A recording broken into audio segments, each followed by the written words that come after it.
I am so excited to have with me, I think, back on the show. It's been a few years, but back on the show, Brad Bizjack. Welcome to the rebranded Nurse CEO podcast, Brad.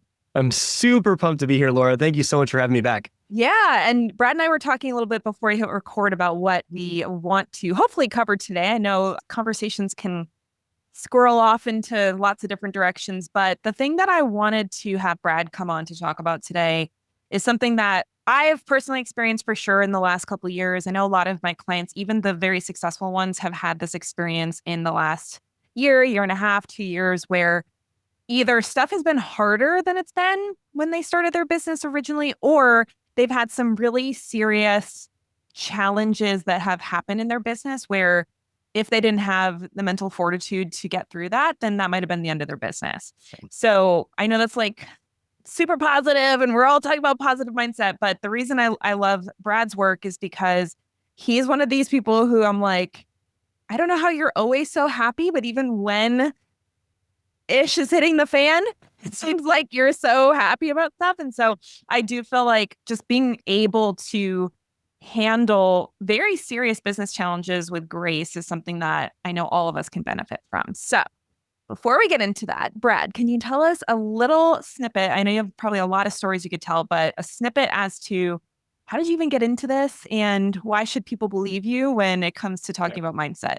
Yeah, I started off similar place to a lot of people, right? I was deeply in debt. I wanted so badly to change my financial circumstances. But if I'm being totally honest, what I really wanted was to be the breaking point of mediocrity in my family history. Like I wanted to outrun my past. And I found online business and I was like, this is the key. This is the ticket to freedom. But I faced this really significant challenge that I'm sure a lot of listeners can relate to.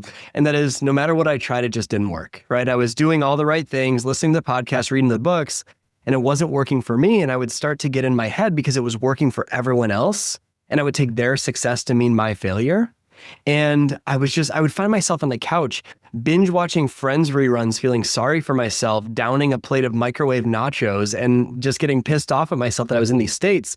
And my mentor told me, you need a mindset coach because what you're doing right now isn't working. And I was like, bro, I'm $92,000 in debt. I can't afford a mindset coach.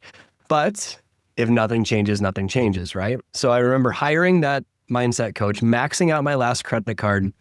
And on our very first call, she said something that transformed my entire life. I was telling her all the same things, right? I'm reading the books, listening to the podcast. I'm trying all the things. Why isn't it working for me and it's working for everyone else? And she said, Brad, you're so attached to success that you're missing the whole point. Like you're under the impression that you shouldn't be where you are right now. Business success and money isn't going to make you happier. It's rewiring your mind for happiness that will lead you to success.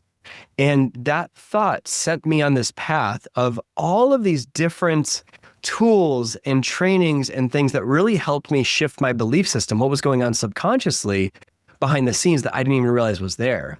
And from what I learned there, I started applying it not only to my own business, I started a new business teaching people this because it helped me so much. And now it's, 8 years later and 75,000 people whose lives have been transformed from all over the world. And I've gotten my 10,000 hours with it and helped quite a bit of people. And it's changed our lives dramatically because I think a lot of people think they just need to keep taking more action without recognizing that there are forces that they can't see at play that we need to alter, change, or tweak that's going to make them successful. So now I'm on a mission to help people break cycles of mediocrity and create the success they really want to.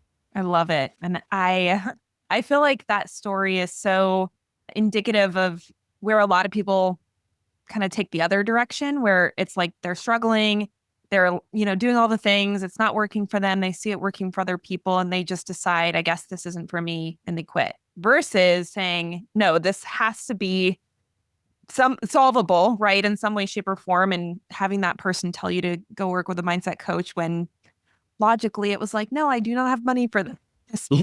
I think those kind of decisions are the ones that actually really, as you explained, can completely transform your future. And now here you are, as you said. So one of the complaints I've seen, I don't think this is so much the people I work with, but when I occasionally dabble in like Reddit threads and stuff, which I honestly should probably stop doing, there's a lot Same.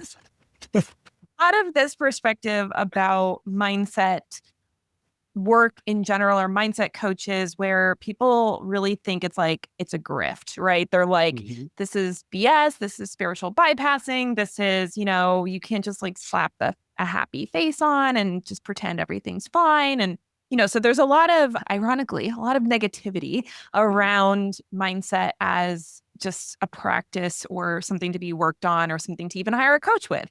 Yeah. So what would be your response to someone who thinks this whole mindset thing is just like, okay, to back up for a second, I will say this is coming from the context of having worked with clients who have had very bad experiences working with coaches where they were basically gaslit after asking questions where it was like, hey, I'm, struggling with this. I'm asking a question about something. And the coach is like, fix your mindset. And that's all they got. Right. So I want to acknowledge that actually there are a lot of really terrible mindset, quote unquote, coaches out there.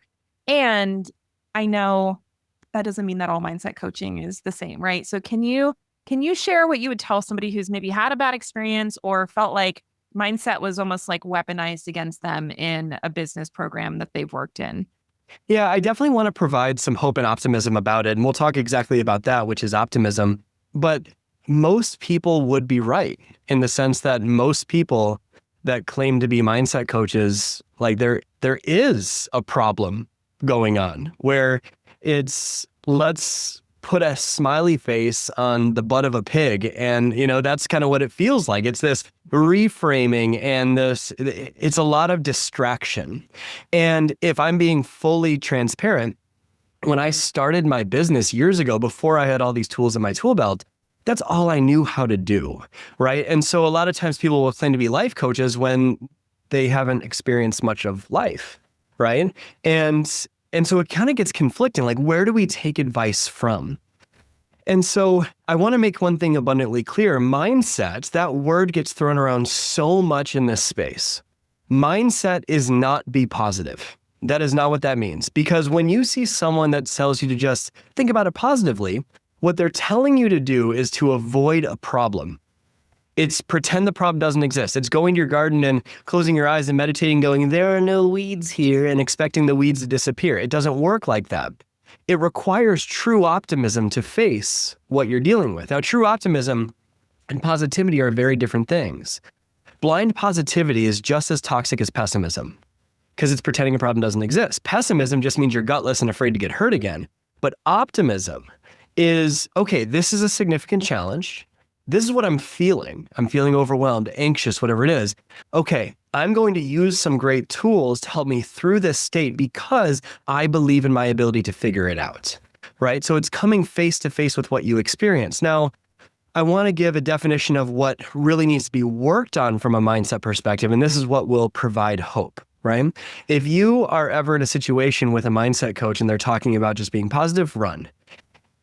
True mindset work is about identifying the toxic beliefs, the thought processes, the limiting emotional patterns, the limiting identities, the energetic state that you tend to live in consistently, and being a mirror for the pieces of your heart that aren't healed yet and calling those out to you. And so when you work with a coach, you'll be able to see different patterns that are at play that you didn't even know were there.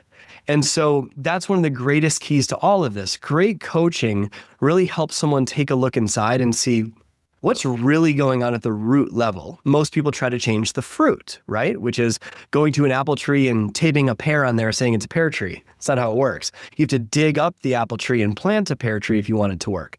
But all this being said, when you actually work on the things that yield results, which is the subconscious programming going on behind the scenes, that's when you change everything about the potential you tap into. And when you change the potential you tap into, you change the actions that you would otherwise take. And when you elevate those actions to a more empowered place, that leads to different results, better results. And when you get better results, that reinforces the newly upgraded programming that you have going on, and the cycle repeats itself. So there is hope, absolutely. But I would actually say that most mindset coaches are just telling people to be positive. And that's why I don't like the word mindset. I like the word working on your subconscious, rewiring your mind for success. Does that make sense? Yeah. So when somebody's experiencing something negative or a negative experience, like obviously, an exact circumstance, you could interpret things differently. So the person is interpreting it as this is a problem, this is hard, this sucks, however they're responding to it. What's the difference between somebody who is not coming from a place of optimism with that experience versus somebody who is, and they're not, neither of them are just like, duct taping the smile on their face and saying, no, this is fine, everything's fine. So the person's having the negative experience. And again, it's kind of those two paths. One path is pessimism and one path is optimism. What might that look like in like very specific, almost like an example for our coaches, our practitioners out there? Yeah, that's a great question. I think to start, your success is completely and directly proportional to the quality of your relationship with problems. And I say this because if you're in business and you're coaching someone, that means you're in the business of solving problems, right? But here's what most people don't understand. The very act of solving a problem literally creates another one. So the better at business you get, the better at coaching you get, the more problems you actually create. And so if something tough happens, that actually just makes life normal. I subscribe to the belief that life is always happening for you and not to you, right? So there's a gift life is trying to give you. Most people don't see it that way, but life's lessons will get louder and louder and louder until you pay attention. I'll go into an example in just a moment, but life's lessons will get louder and louder and louder until you pay attention. And it typically starts off as like a little feather dusting, right? A little, hey, you should pay attention to this. But we're so busy, we have too much going on, we have too big of a client load. Here's a good example. We'll go actually right into the examples. Let's say that your kid is saying, mommy, play with me, play with me, play with me, right? You're getting the feather dusting. I should probably play with my kid, but my client load's too heavy. I have way too much going on. I can't right now. I can't play right now. I have to take this call, right? And life being rigged in your favor really wants to teach you this lesson. So it takes a pen and a piece of paper and it writes you this lesson on a piece of paper and it wraps that note around a brick and it throws that brick through your living room window and glass shatters everywhere. This is mommy or daddy missed the school play. Right? This is oh my gosh, I forgot that this was an important date on the calendar. I missed the doctor's appointment. Oh, I can't make it, right? I can't schedule that family trip, whatever it is. It's these things where the kid is drawing you pictures of you at school and it's a picture of you on the phone, right? It's that brick that just is sitting there on and you don't see the lesson because you're looking at all the things that haven't happened. I haven't grown the business yet. It's not where I want to be at. I should be further along. I should be happy. I should be there already. And then what happens is life keeps throwing these bricks and there's glass in your living room. There's bricks stacked up in the living room and you don't have any more windows. And you're looking around at the neighbors' houses and all their windows are intact. Easier for them. They don't understand my situation. Oh, it's easy for them to spend time with their kids. Easy for them. I don't have a business that's grown yet. But you're not seeing the lessons right there. And so what life rigged in your favor wants to do is get you to learn this lesson. So it will write this lesson on the front of a truck and it will honk its horn right as it runs you over and whack. You wake up in the hospital a couple weeks later and you have a choice. Learn the lesson or keep the same programming going over and over and over again. And this is the really painful stuff. This is the kid wanting nothing to do with you. This is the divorce. This is those type of things. And I use an example of a personal life because I think it's just speaks to more groups of people, but that would be an example of life lessons getting louder and louder. I'll share one in my life. It started off as, hey, Brad, you should probably heal this relationship with your mom. I was like, it was so negative. I don't want to deal with that right now. I have a business to grow, all this stuff. And then it turned into, well, mom's not showing up at the holidays. That's the brick, right?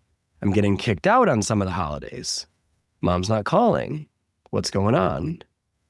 And then it turns into the truck years later, which is I get a phone call that I'm the reason she wants to commit suicide. And that was the truck that told me, hey, I need to do some work on this. And the key is to catch it before it gets to become a brick or a truck. And we're so caught up in the outcome that we think we should have that we're not seeing the lessons life is giving us everywhere. So it's not a matter of if problems are going to exist. They're absolutely going to exist. But whatever you avoid controls you. So if you're avoiding something and you know what you're avoiding right now, whatever you are avoiding, that is owning your life. And until you take a look at that, and it's not easy, I get it, to take a look at it because it's probably a pretty big problem.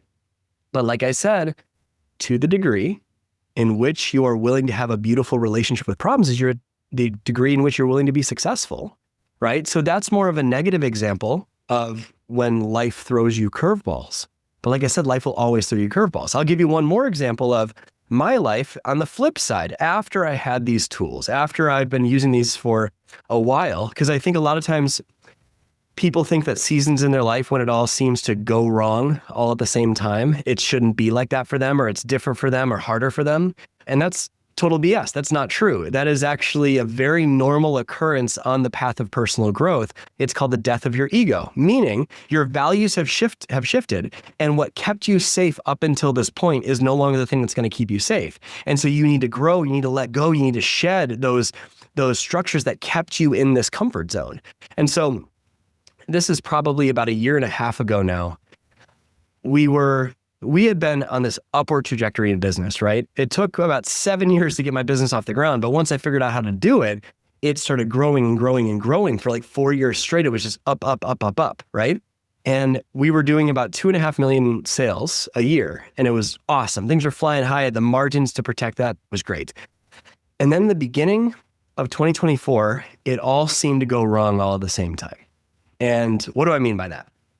Well, there was this, call it a conflict of values within the team, where we have employees threatening to quit at live events in front of clients. So I have to let these employees go. Then we have to backfill that role and take care of the actual responsibilities all in real time while facilitating all of this. Now, keep in mind, our business was really, really, really big, right? We had courses and live events and retreats and all this different stuff. Then we found out that one of our employees failed to collect $250,000 of revenue, uncollectible. That same week, what we had budgeted with the vendor for a live event where we had 300 people from all over the world coming in to see me speak and do this conference, the event came back 5x what was budgeted. And the vendor wasn't budging on anything. And we had these big disconnect with the vendor. So we had to cancel the event. We had to refund 300 tickets to this event. And then to basically make things right to all these people, I gave a month of daily coaching on the back end of that. And then from that cancellation, that's about $600,000 in revenue that we just let go of, because the event is a sales mechanism for a $10,000 offer, right? So that's gone. Then at the exact same time, about a week later, we had a really big launch that we were projecting to do about $1 million in sales. And we did not partner with amazing affiliates for this launch. We were still optimistic and super excited about it. And it did about $200,000 in sales. All of that happened within a matter of 2 weeks. I'm like, my jaw is like on the floor. Oh my gosh, Brad. So now I'm making up for all of this with time for money projects. I'm taking my focus away from the vision, the possibility, and the networking, all those things. I'm playing damage control in all these areas. I'm delivering daily coaching. I'm working more than I've ever worked before. And it just seems like things are fine and dandy. Well, I'm like, okay, I just need to get through this until the next launch. Well, the next launch, this is a couple months later, the next launch does really, really well, right? It did like $750,000 in sales. And I go to my CFO and I'm like, how we doing? Are we good now? She's like, yeah, you're going to run out of cash in about 6 months. And I was like, what? Like, how does that make sense?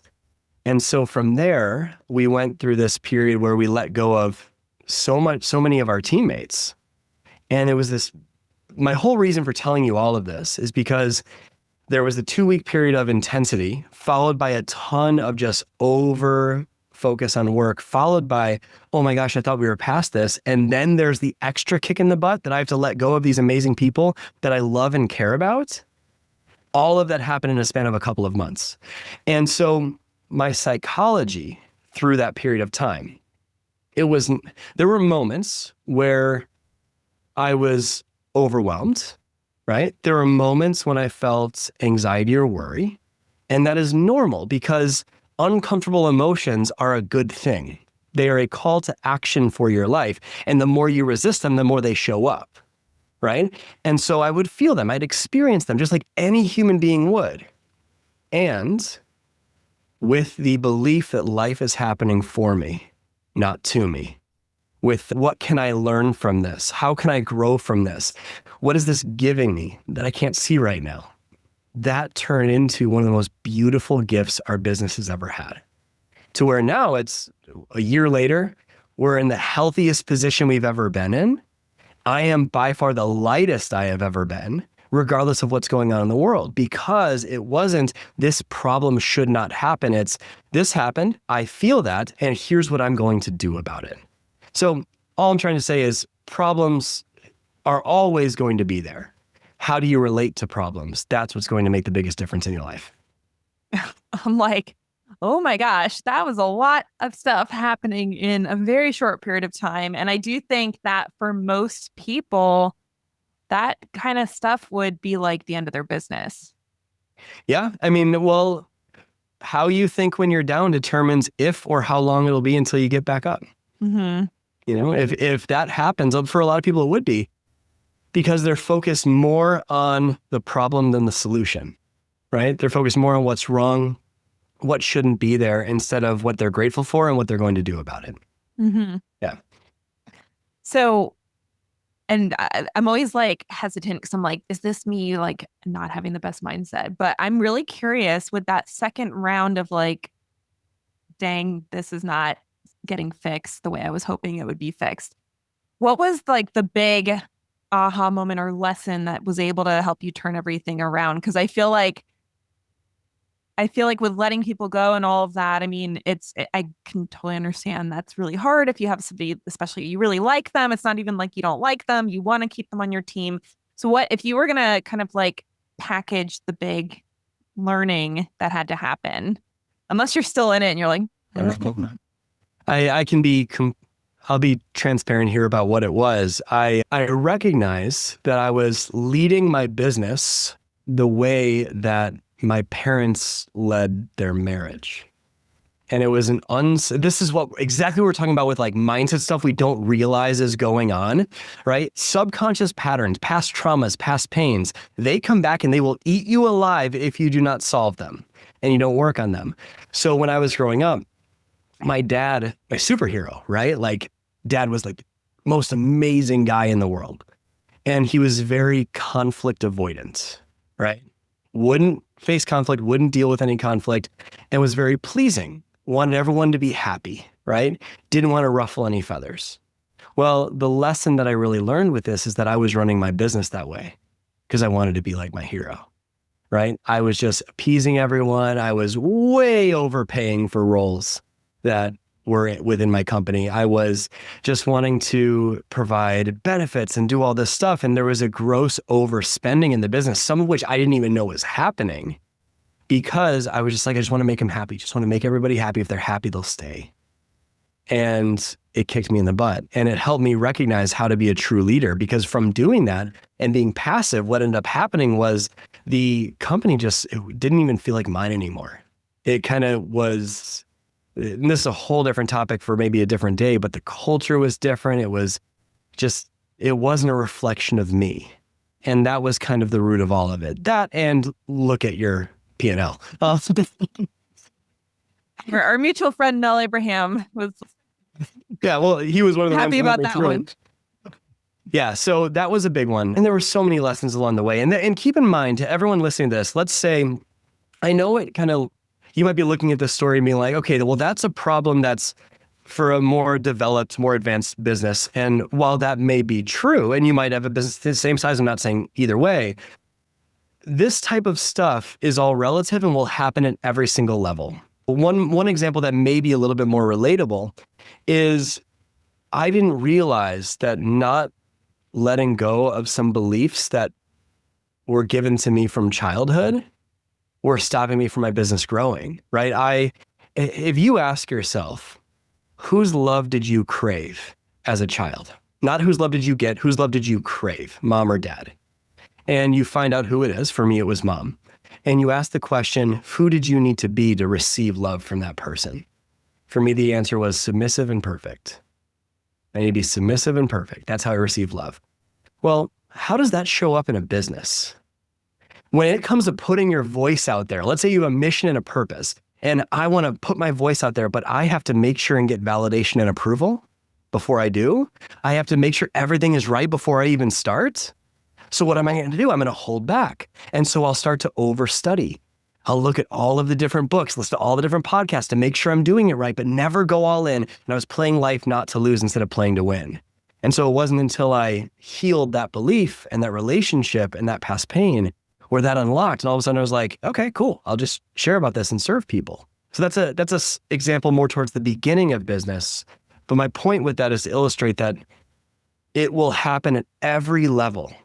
There will be new problems, and the very act of solving them creates bigger ones, and how you show up to each of them will determine what your ceiling is. Mm-hmm. Dang, this is definitely not the direction I expected, but I'm very happy we're talking about it because I do think it's so easy for these mindset conversations to just be very surface level and very much like, look at me, I'm so successful and here's how my mindset, Oh, yeah. I mean, it's funny because I work with a large variety of income levels as far as my clients are concerned. And it is really interesting to me, the people who do get to that like multi-six, $500,000 a year kind of revenue, which for a health expert is very high for them, like that is something where their industry is paying like $60K for their job and they're doing like $300K, which is so exciting. And I think people assume that the people that are doing that much money are just so chill all the time and everything's great and everything's working and everything they try is just successful. And I do find that for a lot of the people I work with at that level, the biggest thing we end up working on is them being able to make decisions without needing validation.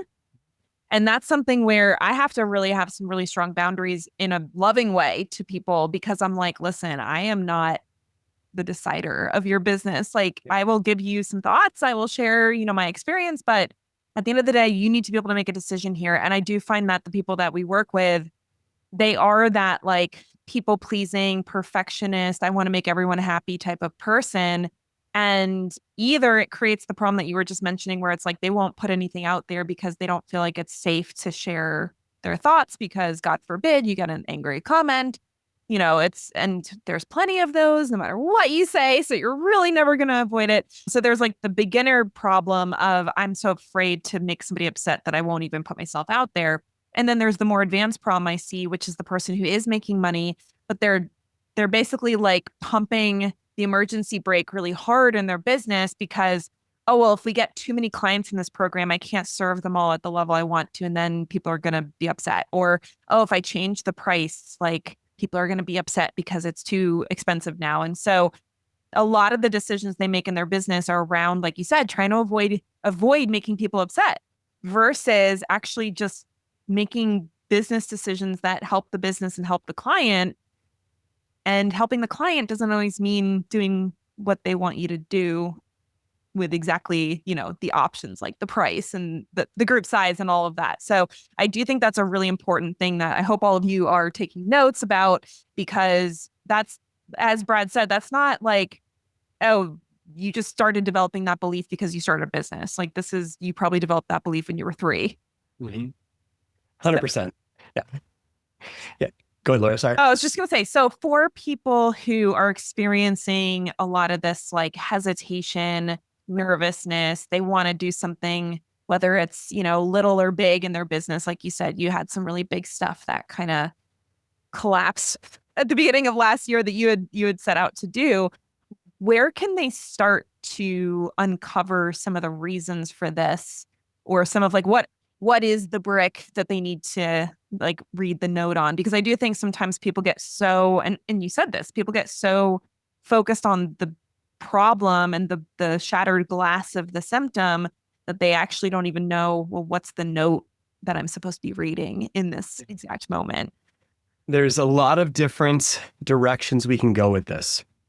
And you're asking a really beautiful question about where can people start to look what's going on behind the scenes? Because this is the area of psychology and how your mind is wired that most people don't know to look at.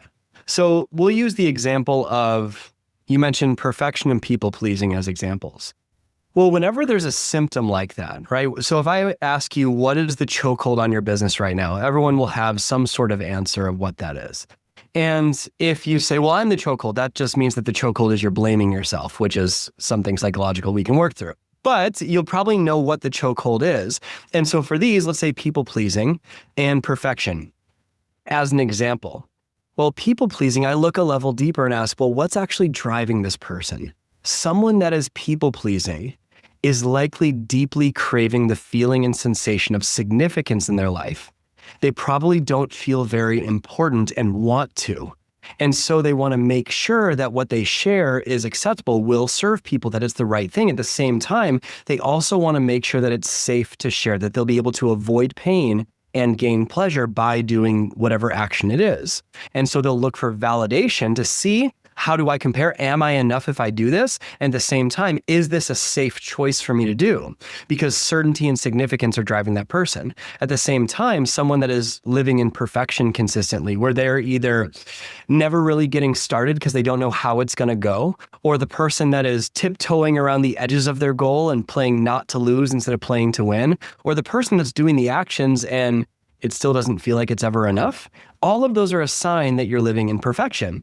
Perfection just means, number one, you are overvaluing certainty in your life. And number two, that you are tying your worth to an outcome. But no amount of success, achievement, whatever it is, will ever make you more worthy than you already are. And so it's a losing game. In fact, perfection is the lowest standard we can ever set for our life because it guarantees pain. There is no way to win with perfection, ever. So that person, I look at, okay, what's driving them? They're likely craving certainty and they're likely craving significance, right? And there are multiple needs that drive a person. But if we ask the questions like, what is it costing us to value those things at the top of our list when we could be valuing love, growth, contribution, things like that at the top of our list, people start to see the pain it will cause them. And if we start to ask ourselves, what's a better way to meet that need?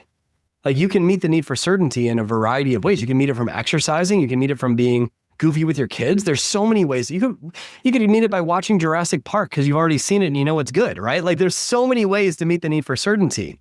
But if that is you and you're living in perfection or people pleasing or craving validation, it's going to feel like no matter what you do, you're losing until you work on the subconscious blocks that are causing perfection and people pleasing. Because it'd be very easy for me to just say, well, it doesn't matter what they think. That's what a run-the-mill mindset coach will teach. Doesn't matter what they think. It's fine. It's fine. It's fine, right? Don't worry about that. But that doesn't solve anything. We need to look at what the root is. Well, you're not a perfectionist, right? Don't focus on perfection. Just progress over perfection, right? Like that type of stuff you'll see pop up all the time. But what's the cause? What's the root? And so a question you can ask yourself is, what is this action giving me? How is this action making me feel more comfortable? How might this action be making me feel safe? What is this action or lack of action allowing me to avoid? And you'll get a glimpse into some of the ways that it's blocking you. Another place to take a look at is your emotional home. Right? So you'll notice that very successful people are not down for long at all, right? So during this period of time when it all kind of went sideways in a matter of 2 weeks, I felt it, but it was like 15 minutes and then I was back to solving. Wow. Right? I felt it and then I just moved forward, right? So what most people don't recognize is that your dreams, and this is kind of getting a little bit meta, a little bit woo-woo, whatever. Your dreams are vibing at a certain level, right? Probably a 10 out of 10, 9 out of 10 level. Well, and you would agree that like attracts like, right? You are attracted to similar vibrations. Well, if your dream's a 9 out of 10 and you're living in anxiety and stress, that's a completely different vibration, right? And so most people don't recognize that the emotions they live in consistently are literally repelling what they want most. They think, once I achieve this, then I'll feel different. But what's preventing you from feeling happy now? Nothing. What's preventing you from feeling freedom now? Nothing. Nothing is stopping you from feeling those things. So most people don't realize that they have an emotional home they go back to. Even if your house is messy, it's still home. But most people don't recognize they can renovate it. So here's a metaphor that really helps people see where they're at with this. I want you to ask yourself, first, what's your favorite flavor of suffering, right? Everyone has a favorite flavor. It might be anxiety, overwhelm, depression, sadness. It doesn't matter what it is. Most people think that they are thermometers for their environment, right? Because especially growing a business, it is up and down. Especially, here's one thing I can guarantee you will happen. Along the path of business, there will be really amazing months and really crappy months.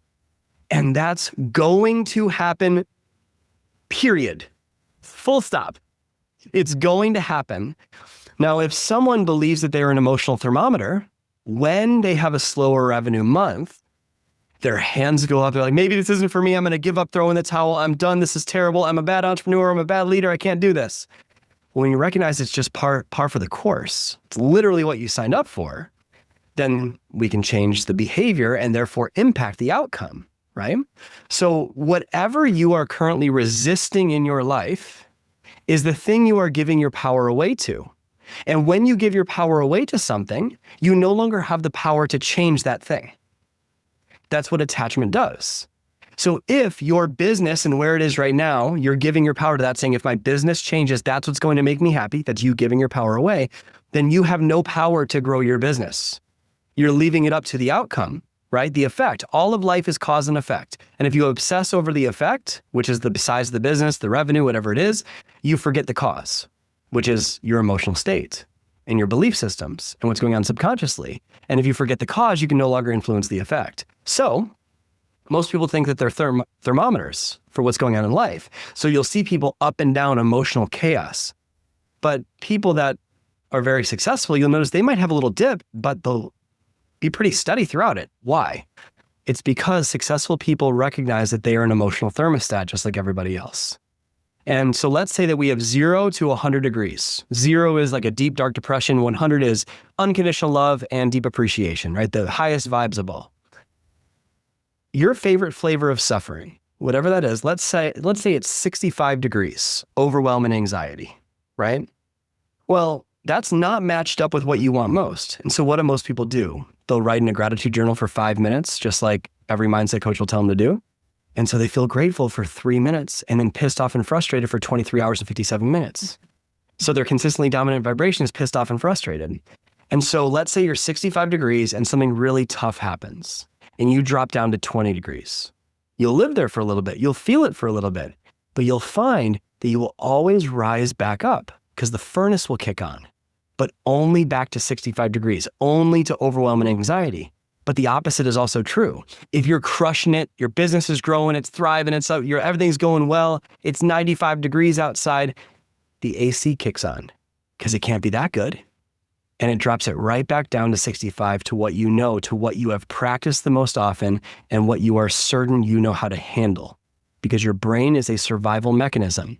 It looks for familiarity. And if anxiety and overwhelm are familiar to you, they feel safer than happiness. Isn't that crazy? Like they feel safer than happiness. So what we need to do is go to work on elevating that emotional home. And there's tools, strategies, all that stuff to do that. But those would be some of the places that I would look. What needs are driving us? Where's our emotional state? And what beliefs are going on behind the scenes? You change all those, you have a different life very, very quickly. Yeah. Oh my gosh. I feel like this is something that it's really funny how you don't even realize like the hot coming down to the cold. I think it's really easy for people to understand that, oh, well, if I'm living at a certain place that when things are bad, I can recover.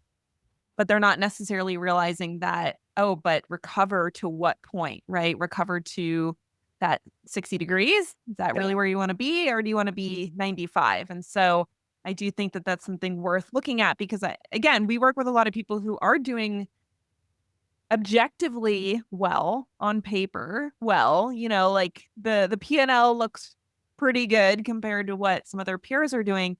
And there is that emotional volatility where it's like a good month is, oh my gosh, this is amazing. I feel so good about myself. And then the challenging or quote unquote bad month is, oh my gosh, this isn't working.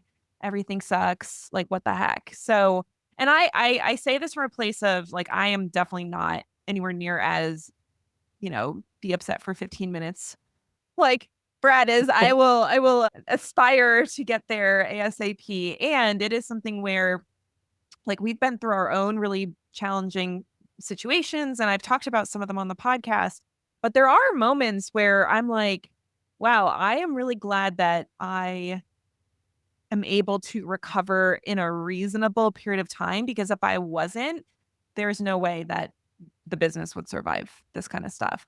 And so I do think, especially this year, where this year has been, and I know people are like, well, don't say it's harder because then you're attracting harder. I do think this year has been harder for people. Like, I objectively, for the average business owner, it is a more challenging year than, let's say, like 2022 was, right? And so if we are able to recognize that and not make it mean like, well, that means I suck because this year has been hard, that is something where I feel like getting to a place where you stop making meaning about those, like you said, those dips, those like roller coaster experiences, because I feel like anytime you do make it mean something, it's like you're almost like pulling that thermostat down even further and leaving it there versus like elevating it and rising it and saying, okay, even if this is a more challenging year, it doesn't have to be more challenging for me. It doesn't have to be my story that's what's going to happen just because a lot of other people are experiencing it. Yeah, there's what's really beautiful is, I mean, I've been in this business for 7 years. I've been in business for 13 years. And I've seen a lot of trends and a lot of patterns. I could be, a total idiot at this stage and still see patterns in people, right? And I also have mentors, really amazing mentors that are close to me and really amazing mentors from afar that talk about cycles.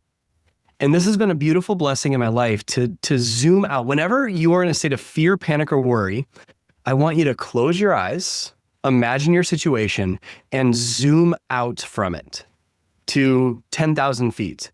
And then make it black and white, like it's a black and white picture. Number one, you'll notice the emotional intensity gets a little bit lighter. This is an NLP technique, by the way. It's really awesome. But you'll zoom out and you'll notice it gets a little bit lighter. But what I mean in an example is that all of life is cycles and trends. And right now, yes, there is a lot of tough stuff going on, right? You see really bad things happening in the media getting publicized like all the time. And they're terrible things, horrible things that are happening. And there's also all the economic talks and tariffs and interest rates and all this stuff. And then there's the political, there's so much. And it's very accessible and very loud. And you'd think that you're on the brink of something really, really bad. But I learned a long time ago that after expansion comes recession, and after recession comes expansion. After day comes night, and after night comes day. And so in your life, if you zoom out and see all of this as a cycle that is normal, all of a sudden it doesn't carry as much weight. So here's a metaphor that I learned from one of my mentors years ago. Every single year, there are seasons, right? And I want you to think about the area of your life that you are currently experiencing the most pain in right now. And ask yourself which season you're in, and then ask yourself, as I'm going through this, which area of your life is going the best, and which season are you in? So every year, there's springtime. Spring is the time of opportunity.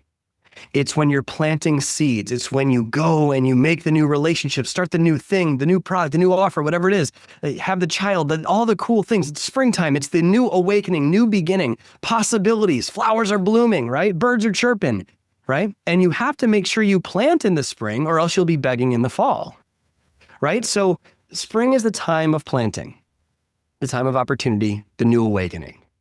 After spring always comes summer.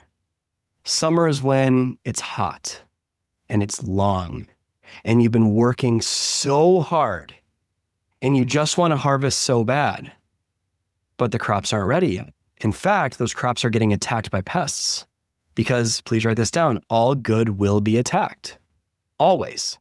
And so it's your job to keep on nurturing the crops, watering and protecting them in the long, hot summers. And after summer, always comes fall. Fall is the time of harvest. It's time to reap. And you need to learn to reap in the fall without apology and without complaint. Meaning that if you reap your harvest in the fall and it's not what you thought, well, you planted in the spring, you protected in the summer, or you didn't, right? And without apology, meaning if you're crushing it, awesome, own it, that's great. But here's what I think a lot of people miss. They think the good times are always going to be good. And this is one of the things that helped me the most when everything went south at the beginning of last year. After fall isn't spring. After fall is always winter. And here's a promise for you. Some winters are long, some winters are short, but winter will always come. And in that winter time, you see some people that stay cooped up. They hide in the cabin. They wait it out. Some people bundle up and go snowboarding. And once you go through that cold winter, some are colder than others. Once you go through that winter, guess what? Springtime's coming. Winter is the time of lesson, the time of reflection, the time of preparation. Because when springtime comes again, and it will come again, you'll be better prepared to plant the right seeds this time. And so you might be in a season in your business or life where it could be wintertime for you in some areas. It's normal.